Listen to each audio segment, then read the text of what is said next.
Senator Obama, one of the things in a campaign is that you have to react to unexpected developments. On Sunday, the headline in your hometown paper, Chicago Tribune, Louis Farrakhan backs Obama for president at Nation of Islam convention in Chicago. Do you accept the support of Louis Farrakhan? You know, I have been very clear in my denunciation of Minister Farrakhan's anti-Semitic comments. I think they are unacceptable and reprehensible. I did not solicit this support.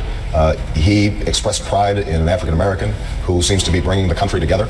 I obviously can't censor him, but it is not support that I sought, and we're not doing anything, I assure you, formally or informally with Minister Farrakhan. Do you reject his support? Well, Tim, I can't say to somebody that he can't say that he thinks I'm a good guy. I have been very clear in my denunciations of him and his past statements, and I think that indicates to the American people what my stance is on those comments. The problem some voters may have is, as you know, Reverend Farrakhan called Judaism gutter religion. Tim, I think I'm very familiar with his record, as are the American people. That's why I've consistently denounced it.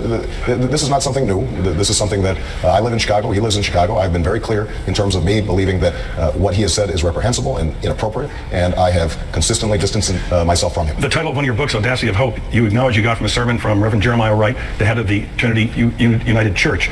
He said that Louis Farrakhan epitomizes greatness. He said that he went to Libya in 1984 with Louis Farrakhan to visit with Muammar Gaddafi, and that when your political opponents found out about that, quote, your Jewish support would dry up quicker than a snowball in hell.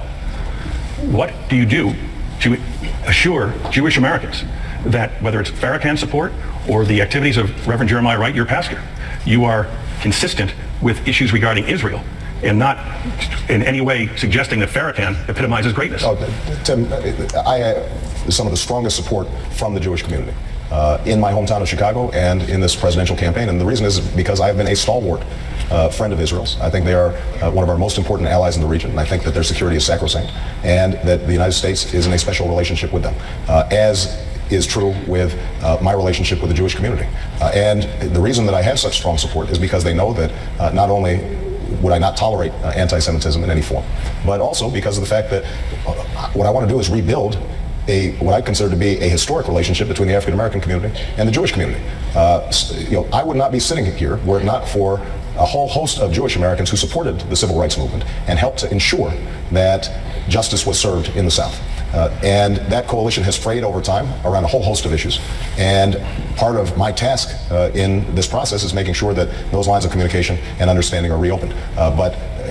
The reason that I have such strong support in the Jewish community, and have historically, it was true in my U.S. Senate campaign and is true in this presidency, is because the people who know me best know that I consistently have not only befriended the Jewish community, not only have I been strong on Israel, but more importantly, I've been willing to speak out even when it's not comfortable. When I was, just last point I would make, when I was had the honor of giving a sermon at Ebenezer Baptist Church in conjunction with Martin Luther King's birthday in front of a large African American audience, I specifically spoke out against anti-Semitism within the African American community. And that's what gives people confidence that I will continue to do that when I'm president. I just want to add something here, because I faced a similar situation when I ran for the Senate in 2000 in New York. And in New York, there are more than the two parties, Democratic and Republican. And one of the parties at that time, the Independence Party, was under the control of people who were anti-Semitic, anti-Israel. And I made it very clear that I did not want their support. I rejected it. I said that it would not be anything I would be comfortable with. And it looked as though I might pay a price for that.